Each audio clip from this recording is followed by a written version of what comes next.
Let's go up to a much better country called Canada, where Professor Adnan Hussein is joining us, and Professor Schmid is joining us, who I know from the Learning Company. I'm really, happy to be speaking again with a colleague and a friend, David Schmid, who is Associate Professor in the Department of English at the University of Buffalo. And he teaches courses in British and American fiction, cultural studies, popular culture. He's published on a wide variety of subjects, including the nonfiction novel, celebrity, film adaptation, Dracula, crime fiction. But as we know all too well from one of his previous visits and discussions with us, he is a scholar whose work is focused on violence and popular culture in America. And he's the author of Natural Born Celebrities, Serial Killers in American Culture, co-author of Zombie Talk, Culture, History, Politics, and the editor of Violence in American Popular Culture, as well as co-editor of Globalization and the State in Contemporary Crime Fiction, A World of Crime. He's currently working on a book about crime narratives in the Black Lives Matter era. So David, welcome to the show again. Hey, Adnan, thanks very much for having me on. Yes. Well, unfortunately, just over a year ago, we first had you on to talk about the Atlanta spa shootings and the whole problem of violence in America, something that you're an expert on. But even more disturbing for you, I'm sure, is the fact that this kind of mass shooting and violence has touched home in a profound way in your own home community of Buffalo with the recent attack there. I'm wondering if maybe you could start by telling us a little bit more about what happened in the response of yourself and of the community. Yeah, absolutely. The first thing I want to say, I think, is that as a scholar, especially when you're working on something like violence over a long period of time, you tend to build up a kind of immunity or a shell, however you want to describe it, that helps you to look at the issue objectively or as objectively as possible. And that shield quickly came down a couple of weeks ago when the Buffalo massacre took place. It was really felt like I'd been punched in the stomach. And in theory, it shouldn't make that much of a difference when it happens in your home community, but it does. And I think especially because for anyone out there who knows Buffalo, they will know that it's a small city, not so much in terms of size, but in terms of feeling. And an injury to one is an injury to all, as they say. And I think everyone in the community was impacted by this and felt the horror of what had happened. Now, with that said, it's equally important to acknowledge the fact that Buffalo is a highly segregated city, like many other American cities, and is also segregated by design, which is one of the things that allowed the shooter to be able to target this particular community, this particular grocery store. And so that segregation materially enabled what happened on that day. And so part of the reason I emphasize that is because whenever I'm looking at something like this, I'm always very leery of individualist interpretations. And I always lean towards structural interpretations. So for me, even though we're talking about an individual who committed this appalling crime, I'm also interested in thinking of this as a structural phenomenon, which means, amongst other things, that the solutions have to be structural. We can't just keep it at the level of individual psychology. We can't just keep it at the level of family dynamics, even though we need to talk about those things. We need to understand how what happened in Buffalo, what happened in Uvalde, connects to how our whole society, our whole culture is structured. And if we don't do that, then we really do condemn ourselves to simply repeating the same thing again and again. What it reminds me is that what you said about the way in which it's so segregated geographically is what enabled the killer to express his racist violence by finding a place where he could target Black people essentially exclusively. But that's a structural condition. In some ways, it suggests that, would you say that in some ways, the whole structure of segregation is a kind of systemic form of violence? This was a upsurge of direct kind of cataclysmic violence, but that there is a structural violence that is also killing people as a result of enforced poverty, lack of opportunities, degradation of health, that is also part of this kind of racist segregation. I would agree with that, absolutely. And I think in a situation like this, one has to strike a very difficult balance between, on the one hand, acknowledging the horror of what happened, and on the other hand, setting that event in a larger context in a way that does not minimize what happened. So, for example, another very frequent phenomenon that I've come across again and again in my work is that certain types of violence in American culture tend to be what's known as mediagenic. Those are the kinds of violence that are highly visible, highly dramatic, and that news organizations, for example, are attracted to for that reason. And mass shootings are obviously very high at the top of that list in terms of what makes a mediagenic violent event. Now, that does not mean that these events should not be covered.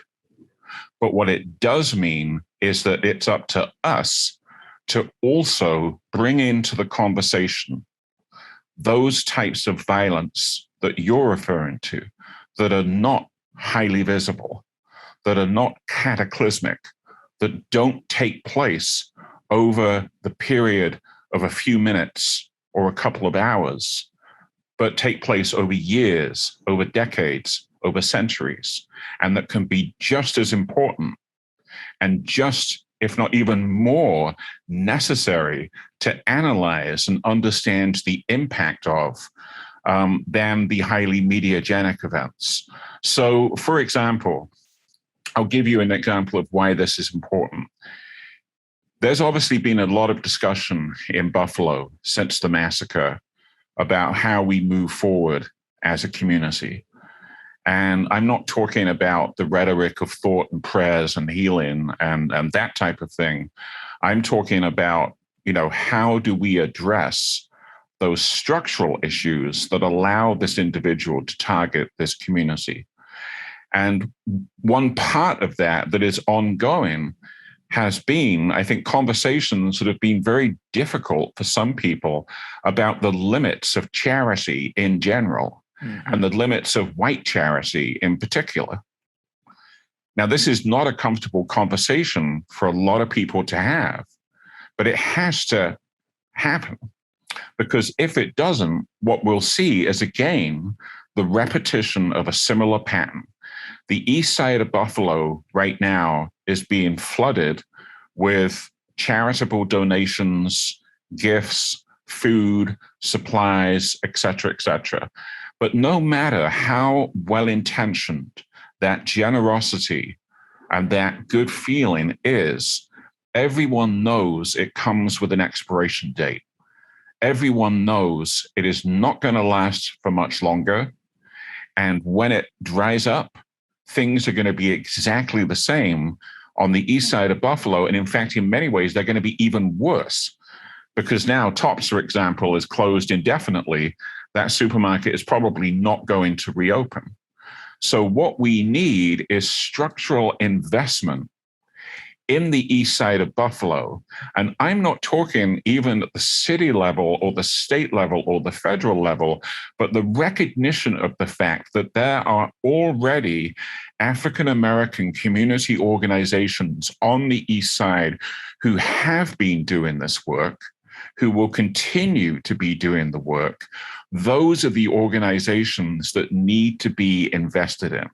And so this may sound like a strange thing to say, given the circumstances, but I do believe that tragic events of this kind do provide us with an opportunity. Because if I can take a phrase that Dashiell Hammett uses in the Maltese Falcon, these events take the lid off life and allow us to see how it works. And with that knowledge, we can begin to have those conversations about how to prevent this from happening again. Now, gun control is obviously a big part of that conversation, but I would sound a note of caution that it can't be the only part of that conversation. And this is where I go back to what I said earlier. Not only is the solution structural, but the solution has to be taken on multiple fronts simultaneously. So gun control is one of many, many, many different subjects that we need to be discussing in the aftermath of these events. Yeah, I'm really thinking about how and whether change can will take place in Buffalo as a result of this terrible event. I'm thinking also a little bit that very recently it seemed that Buffalo had an opportunity to bring in to at least the city's governance somebody who had a more structural analysis, who really intended to target the inequality in the city. Your mayoral election, where India Walton, a very progressive candidate, was unfortunately not able to defeat this incumbent. And it's that kind of continuing, repeated pattern of leadership that has been based on maintaining this structure and system of neglect and inequality that really has contributed. Hopefully that can be challenged. Well, I mean, let me point out as well that the people who sank India Walton's primary campaign were not African-American residents of Buffalo, it was white liberals. They were the ones who got scared of the prospect of having a socialist mayor in Buffalo. And they were the one who, had Byron Brown as a write-in candidate. And Brown's response, one of his responses to the Buffalo massacre, is to give even more money to a police department that is notoriously brutal. So, you reap what you sow. And this is one of the reasons why, even though I agree with what David and the previous guest were saying about the need for federal action, I also think it's very important for us to understand that the government is not going to save us. We can't rely on these systems that are built to dominate and control us, not to help us. We can't rely on them to save these communities. We have to do it ourselves. And that's why I think I take a perverse kind of comfort in the fact that pretty much anything you do can have some impact on the problem of guns in America. You can take on toxic masculinity. You can take on white supremacy. You can take on mental health causes. You have lots of options for activism that don't have anything to do with guns directly, but that will still have an impact on that issue, because everything is connected. You pull on one thread, you're pulling on the whole fabric. So that, to me, is an important point to emphasize, because, again, I think one of the negatives of only focusing on gun control is that it very easily plays into this narrative of despair and hopelessness, that nothing's ever going to change. And that obviously becomes a self-fulfilling prophecy very quickly. So I think one of the most important things to remind ourselves of at moments like this is that we have for our own survival to keep believing in the possibility of change. And I'm not just talking about, Antonio Gramsci's well-known adage of optimism of the will and pessimism of the intellect. I'm also talking about the Welsh Marxist Raymond Williams, who's never very far from my thoughts, when he said to be truly radical is to make hope possible rather than despair inevitable. And that is what we need to continue to focus on, those resources of hope that are already there, but that need to be nourished, that need investment, that need encouragement. So to me, the bottom line is, if you find some way of becoming or continuing to be an active participatory member of your community, that is the best antidote to these individuals who express hatred through these attacks that I can possibly think of. Well, I really appreciate that hopeful turning point, because I think you're right that one thing that we've seen, and of course, where this is in some ways a repeated conversation, we've had it. Everybody in America has been having these. We had it with you on the show just over a year ago. It's very possible to feel as if nothing can or will ever change. Right. And I think one of the things you've pointed out is that there's multiple fronts. One of the problems it seems on which we can act. It seems that one of the problems in our attempts to address it, or as part of our discourse, is that there's a very polemical or polarized form of discussion and dialogue around it. Republicans come up and say, "Oh, it's mental health," so that they can diminish, or change the topic from gun control. And, liberals and Democrats and others almost exclusively emphasize this one point, but then bemoan how the gun lobbies make it impossible that we can ever do anything. And in some ways, what you're suggesting is that you have to break this cycle by saying, yes, it is a concern. Mental health is a concern, and there's things we can do about it. We should be doing things in our communities, putting in resources. There are other social services. There's many, many fronts on which we can be acting that will help improve the situation. Well, I think coincidentally today, May 30th, is the 29th anniversary of the death of the great Afrofuturist and jazz legend Sun Ra. And Sun Ra once said, "We've tried the possible and it's failed. It's time to try the impossible." And that is something which I can really relate to in terms of what you were just saying, Adnan, that we do need to continue to work on multiple fronts simultaneously. Yes, let's continue to build on conversations that we've already had that are ongoing, but we also need to be willing to sort of think outside the box so that we don't find ourselves in this almost literally nightmarish scenario of a kind of repetition compulsion where the whole culture just keeps going through the same ritualistic moves again and again and again while we wait vainly for something to change. It's like a horror film version of Groundhog Day, where we just feel we're going to do the same thing again and again. And for me personally, the turning point for me on this particular issue was Sandy Hook. I remember, when Sandy Hook took place, I was utterly convinced. It's like, okay, now this is the turning point. This is what's going to be needed to break the logjam and to get sensible and substantive gun control. And of course, as we know, it didn't happen. And at that point, when I realized that there were powerful elements in our culture that put the rights of gun owners above the lives of children, that is a very easy way in which you could just say, I give up.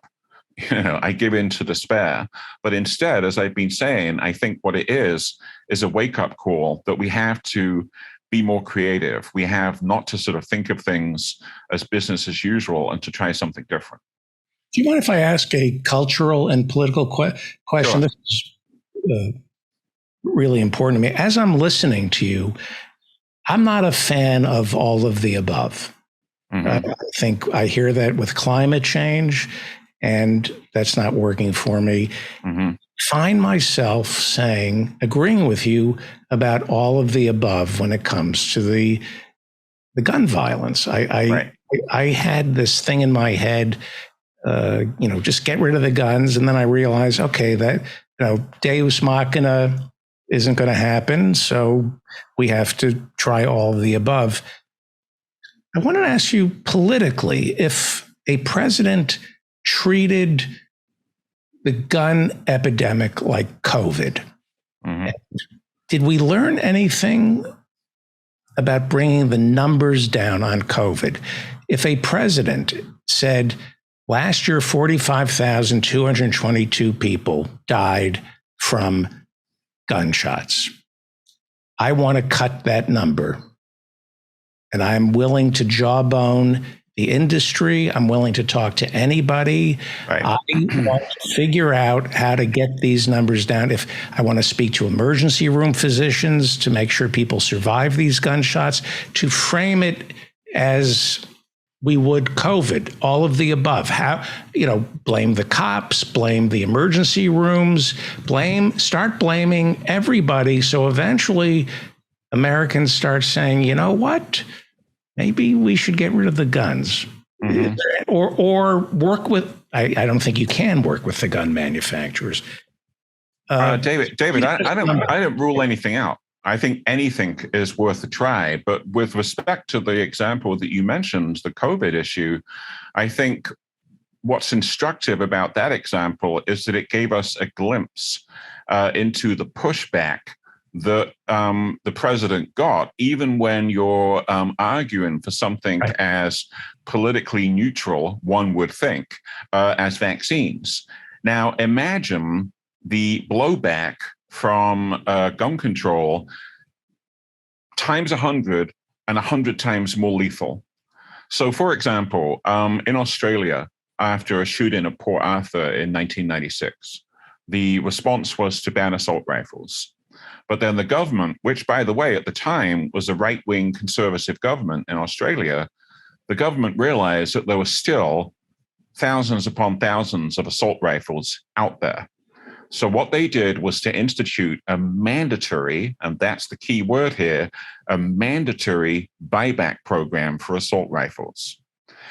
Everyone who turned in their rifle would be paid a fair market price for their weapon. People who had these guns illegally could also turn them in, would not be prosecuted, but they wouldn't receive any money. A total of 650,000 guns were turned in. It's estimated that was about 20% of all guns in Australia at the time. Yes, there was pushback, but not as much as the government at the time was anticipating. Now, what do you think would happen if Biden tried to institute a mandatory buyback program for all assault rifles in the United States? We would have a literal civil war. So I don't think that, it's not worth talking about. And I think that this is a problem that's so profound that we need to do anything we can to address it. But the example of COVID does not fill me with optimism about this particular line of this particular approach. Because if there's that much opposition to get in a shot, how much more opposition is there going to be to someone turning over their rifle, especially when it's the federal government ordering them to do so? You've studied and you write about how people process horror movies and crime and violence. Mm-hmm. There was a piece in the New York Times about showing these victims. Emmett Till's mom. Yeah. She wanted the world to see what they did to Emmett Till. Jackie Kennedy wouldn't take off the dress from Dallas. She said, I want the world to see. Right. Culturally, it's a horrible, horrible question to ask, but I don't want to see the damage, but would that move the needle? I don't believe so, no. And I say that not because of this familiar argument that often has a conservative inflection, which is that, we've all become sort of inured to violence and therefore popular culture needs to be censored and controlled. I simply believe that most people who see that and who support the rights of gun owners would not be swayed by that, because they would find it a horrible sight, but they wouldn't put that down to the easy availability of weapons. Right. And I think that the other reason that would not have the impact is that violent images and violent entertainment are such a constitutive part of our culture, for better or worse, that I don't think it's going to shock anyone. I mean, just to give you an illustration, the first time I taught a class on horror film to American college students, there were some films that I didn't put on the syllabus because I thought they might be too extreme. And you already know where I'm going with this. Not only did it turn out that they had seen those films, but they'd seen them on average when they were around 10 or 12 years old, which just kind of blew my mind. As naive as it sounds, I literally could not believe that. But also look at some examples that critics have referred to as kind of societal slips of the tongue. The season 4 of Stranger Things debuted on Netflix last Friday. Netflix had to hurriedly put an opening statement right before the opening episode of season 4, because that opening scene showed a schoolroom full of children being murdered. And when I say that's a societal slip of the tongue, it illustrates how much that type of violence has integrated into our culture so that it's not shocking anymore. I can give you another example. The same week that Ted Bundy broke into the sorority house in Florida and killed female students in that sorority house, one of the networks was about to air a TV movie of the week about, guess what? Sorority house murders. And they had to pull that from the air. So these are moments when you can see what is normally hidden. Some kind of mirroring effect between what happens in our popular culture and what happens in the quote unquote real world. Now, like I said, the lesson that I take from that is not we need to control popular culture. It's rather that our history as a culture is so deeply engaged with violent forms of entertainment and violence in entertainment that we can't walk that back. And one of the consequences of it is that it's very, very difficult to expose people to any type of image now that would shock them enough to say, I've changed my mind on this issue. We need to act. Right. Can you stay? How are you on time? Sure, I'm good. Okay. We're talking with Professor Adnan Hussain, and our very special guest who's back is Professor David Schmid, and he teaches serial killers, he teaches zombies, contemporary crime fiction. He has a class over at the Learning Company entitled The Secrets of Great Mystery and Suspense Fiction. I've taken that class, and you're currently working on a book about crime narratives in the Black Lives Matter era. Before I throw it to Professor Hussain, you say we are witnessing more violence in our culture, and obviously our movies, novels, writing is way more violent today than it was 20, 30 years ago, correct? Are you asking me that, David? Yes. Yeah, I mean, for example, in the film industry, when the production code came to an end in the late 1960s, that opened the doors for much more explicit content that had been controlled by that code previously. But the point is that part of the reason the production code was junked in the first place is that American society had changed so much by the late 1960s that the production code was a relic. So I think we need to be very careful, and I'm not implying that you were doing this, David, but I think we need to be very careful of constructing cause and effect narratives here. So, there is a very popular line of argument that goes, because video games, for example, are getting more and more violent, this leads to more and more real world violence. I'm extremely skeptical about those kinds of arguments. But there's no denying the fact that, the popular culture has gotten more violent, but that's because our culture as a whole has gotten more violent. But the other thing I would point out here is that it's always important to bear in mind a kind of a disconnect that exists between actual levels of violence in our culture and public perceptions of those violence, of that violence and emotion. So, for example, if you track the FBI annual reports of crime over the last 20 years or so, you'll see, in general, declining rates of violent crime across the board. Yet over the same period, Americans' perception of the level of violent crime and the amount of anxiety they feel about crime and their belief in how likely it is that they will become a victim of violent crime, all of those things have remained basically in the same place. So, in other words, there is, as I said, a kind of disconnect between actual violent crime levels and people's perception or anxiety about being victims of crime. And I think that's really important to factor into the discussion, not least because, it opens up the possibility that one of the things that leads to those fairly stable levels of anxiety is not just popular culture, but also news reporting of violence, the massive overrepresentation of crimes of violence in the media in general, not just in popular culture. Oh, and also the fact that, for most of the last 20, 30 years, the US has been at war with someone or other. And, so we are receiving the message day after day after day, a kind of schizophrenic message that violence is something both to be deplored, except if you're conducting it on the level of foreign policy, in which case it's the way to go.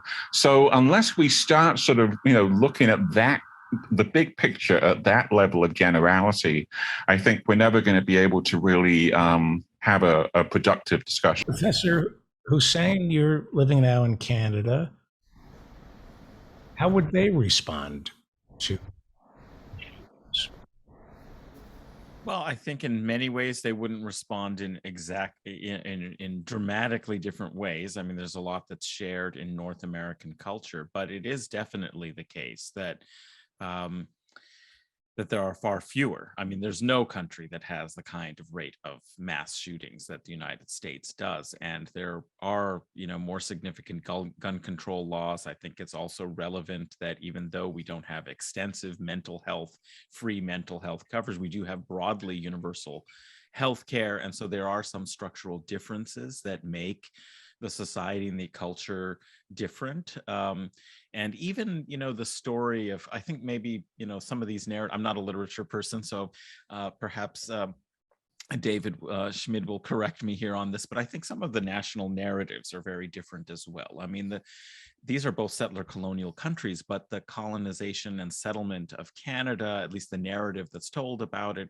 while there's a lot of violence in it, there are also a lot of treaties that were created between the British, and indigenous peoples, and these rights are not respected the way they should be, but they do inform the discourse. And so there's a kind of narrative of negotiation, of trying to create some kind of working relationship between indigenous First Nations, as sometimes they're called. Whereas, for example, America is about the sort of violent settlement and suppression of the indigenous peoples, wiping them out in order to create this new culture that is bathed in blood. That's just part of the cultural narrative. And so there are, I think, differences like that. But I guess one thought or question I had in terms of what happened recently is looking at the other shootings that happened in addition to the Buffalo case that we were just talking about, which is the way in which the Uvalde, although I think that the shooting of the Taiwanese Americans at the Geneva Presbyterian Church got some coverage, that has not been talked about nearly as much, but that the Uvalde shooting at the school kind of allowed a replay of the pattern of the Sandy Hook, because it's a school shooting, and we could talk about it in that way, and in such a way as to displace perhaps an even more uncomfortable discussion about a mass shooting that involved this, racist attack, the role of white supremacy, the great, replacement theory that immediately was polemicized in a very different way. And so I'm just wondering, I think in Canada, for example, we would have had a much more exhaustive discussion if there had been a racist attack, and we have had that when there was an Islamophobic, killing recently. There has been a way of really talking about this in public discourse collectively as a racist attack and really confronting that. And I don't see that happening in the US. As soon as it is discussed, it is part of some kind of partisan, partisan polemic. Mhm. So I'm wondering if you had any thoughts about the way that has displaced. Is because we moved to the more comfortable discussion and pattern of the school shooting, the mass shooting, and didn't want to continue to think deeply about the racist dimensions of this of the Buffalo shooting? I certainly think that's true, Adnan. And there's no doubt about the fact that the Uvalde shooting, well, how can I put it, short-circuited the possibility of more extensive discussions of the racial dimensions of the Buffalo massacre. However, with that said, I would have to say that even if the Uvalde shooting had not taken place, I would guess that the Buffalo massacre would already start to be receding from the media's attention. We all know that for many reasons, the media has an incredibly short attention span when it comes to reporting on incidents like this. And the Buffalo massacre, I don't think, would have been an exception to that rule. And in fact, you could even make not exactly a counter argument, but a different argument that says these two events coming so close to each other, along with the shooting in California, potentially sort of energizes a more far-reaching and more consequential discussion of gun violence than if the Buffalo massacre had taken place and the other shootings had not happened. But I come back to what I said earlier, that, those kinds of national, federal level discussions, the ones that tend to be characterized by these repetitive platitudes, are not where we should be focusing our attention, precisely because they are so platitudinous and so repetitive. I keep coming back to this emphasis upon the local. That to me is no less structural than if you think of things at a national level, because the complexity of a local community is, I think, a strong antidote against this feeling of hopelessness that people feel that they can't make a difference. I think the other advantage of thinking in local terms is that you can much more easily see the impact of your activism and your participation. So again, I'm not arguing that we should favor one over the other or pay no attention to the national discussion and only focus on the local.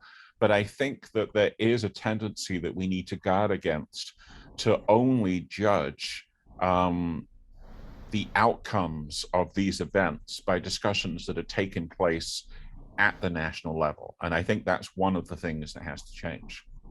I also just wanted to take this opportunity just to say very quickly that on that subject, it's also important to emphasize that mass shootings only constitute a fraction of the gun violence in America each year.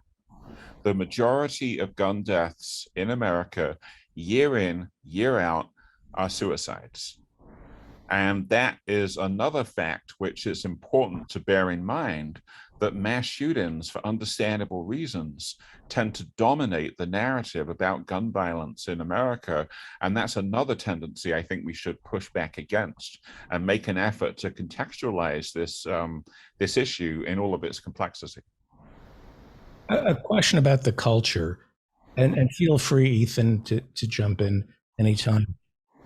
We were told in the past that these shooters they tend to be white men before their frontal cortex has been developed, and they are doing it because they want to be famous. Mm-hmm. Is that true? And could the media do a better job by not saying their names, not showing their pictures, not telling their story, just telling the story of the damage? I know there could be an unsaid code of ethics among the media not to report the shooter's name. I would just say that as someone who's tried to get famous through acting, I think they're right. It's a lot easier to get famous the way they do it. I do think that there is a move underway to make the elimination of the shooter's name more and more routine. In the immediate aftermath of the Buffalo massacre, when it was still an ongoing news story, the local cable companies here in Buffalo announced on air that they would not be using the shooter's name. And that was an editorial decision that was made as the events were still unfolding. So I think that's becoming more and more the norm. Whether or not that's What going about to have... the writings? Again, we have a First Amendment, Yeah. but the copycats, it's almost as though the mass shooters build off precedents like Yes. court decisions. I do think that this is where I would make a distinction personally, although it's not an absolute distinction, where I would make a distinction between serial killers and mass shooters. Because it used to be that the conventional wisdom for, when one was talking about serial killers, is that they were driven by the love of publicity, they were driven by the desire to become famous. And there are certainly some cases that fall into that category. But I always felt, and my research supported this, that was a narrative that was hugely exaggerated. And I think it was more a reflection of the fact that the average American wants to be famous more than it was a good diagnosis of the average serial killer, most of whom just want to be left alone to do what they do. In the coverage of the Buffalo shooter, Yeah, I noticed that they dignified him as though there was stare decisis. I don't know if that's the term, where they were white nationalists who take up arms, build a case against black people. And it was reported in the New York Times. right. They're building off, as though these shooters are building off other shooters. I do think that's true to some extent, but I see that again. This may be too Pollyanna-ish. I see this as an opportunity. And what I mean by that is that every time that happens, it becomes clearer and clearer, to me at least, that the best way to understand mass shootings like the one that took place in Buffalo is not as the actions of a lone wolf, but that the shooter is acting as a representative of a community. And that these are, again, structural crimes. They are community crimes. At one point, the Buffalo shooter posted online, it's time to stop shit posting and to actually, I'm going to go and do something. And that, I think, expresses very well the relationship between a racially motivated shooter like the Buffalo shooter and the online community of which he's a part. The other thing I would say, David, is that I just want to come back to what you were saying about the gender of mass shooters. And that seems to me another conversation which, the media is not keen to have. And in fact, it's so taken for granted that mass shooters are going to be male that it's never remarked upon. But I think for obvious reasons, it's important to remark upon it. And it's important to try and understand why it is that we don't have female mass shooters to the same degree, anywhere near as often as we have male mass shooters. So add that to the long list of things that we need to be folding into the conversation. Why do you think that is?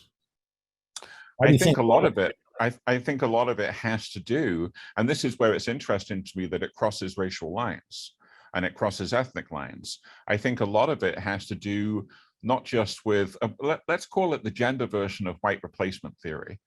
And this is a narrative that's been going on, in one way or another, ever since the 1960s, that the traditional authority and power of men, that men are socialized to believe is their right, is part of their inheritance, is being chipped away at by, well, let's just call it the world in general. And this builds, I think, amongst some young men, a tremendous sense of resentment. And that is, I think, not directed towards the people who actually do keep them powerless, and not directed towards the structures that do keep them at the bottom, but they lash out at other people who, you know, they perceive as being themselves as being superior to. So again, it's an eminently structural problem that needs structural solutions. But this is where, you know, you bring in the mental health issues as well, and it's a demonstration of why you can't have this conversation without considering the mental health dimension. Well, why don't we wrap this up? I would love to have you come back. I'm honored that Professor Hussein. I'm honored Professor Hussein is here. I'm honored you're here. It's great to see you. And I have to say, I was so happy to hear from you, because partly because, as I said at the beginning of our conversation, this Buffalo thing hit me very personally in ways that I wasn't expecting. And not to minimize anything that happened, but talking about it with other people feels deeply therapeutic as well as necessary. So I'm always happy to be a guest on your show. thank you. Yeah. Go ahead, Ethan. Thank you for saying that. Ethan? You have to unmute. Okay, sorry. Thanks. Yeah, no, I'm sorry about that. I got muted somehow. I just want to say that the other reason that you don't see a lot of women committing these shootings is because it's really a driving issue. You have to drive to the shooting, and there's challenges there. Okay. Thank you. Thank you. Thanks for inviting me. Thank you. Stick around, Ethan. Professor Adnan Hussein, why don't you wrap up the Well, interview? I just want to thank David Schmid for joining us again. It's a very sobering occasion. The second time we've had you on to discuss mass shootings in America. We have had you on for other topics, and so hopefully the next time we can discuss maybe spy fiction and other genres, imperialism, and so on. But we really appreciate your thoughts and analysis on this important issue, and hope you'll come back again soon. How can people follow you on Twitter? I think I'm David Schmid 1 on Twitter. I also, Adnan, if you don't mind, wanted to give a shout out to an excellent book I just finished reading by Carolyn Elkins called Legacy of Violence, History of the British Empire. And it's been much in my thoughts for the last week or so while I've been reading it. And maybe we can talk about that in future as well. Oh, I hope we can. And in fact, actually, I saw that title and wanted to interview her for Guerrilla History.